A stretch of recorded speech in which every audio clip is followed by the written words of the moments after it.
નમસ્કાર. હાલ સ્થાનિક સ્વરાજ્યની ચૂંટણી સમગ્ર રાજ્યમાં ચાલી રહી છે.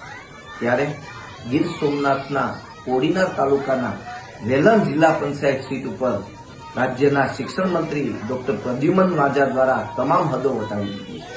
હું એટલા માટે કહું છું કે હદો વટાવી દીધી કે આજે ડોક્ટર પ્રદ્યુમન વાજા દ્વારા ત્યાંના નાના નાના બાળકો અને સ્કૂલના વિદ્યાર્થીઓને ભારતીય જનતા પાર્ટીના પ્રચાર અર્થે ઉપયોગ કરવાનું કામ થયું છે.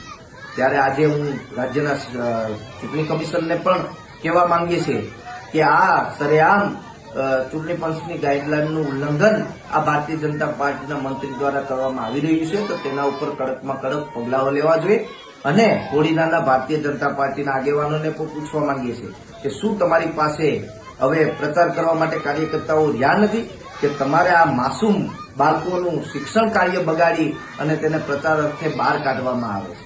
હાલ અત્યારે વિદ્યાર્થીઓની પરીક્ષાઓ પણ ચાલુ છે, ત્યારે આ પરીક્ષાઓમાં સીધી અસર પડી રહી છે. આ રાજ્યના શિક્ષણ મંત્રીને કદાચ ખ્યાલ નહીં હોય, પણ હું આ રાજ્યના શિક્ષણ મંત્રીને કહેવા માંગુ છું કે તમે આ નાના બાળકોનો રાજકીય હાથો બનાવવાનું બંધ કરો અને તમારે ખરેખર આ બાળકો અને તેના વાલીઓની માફી માંગવી જોઈએ.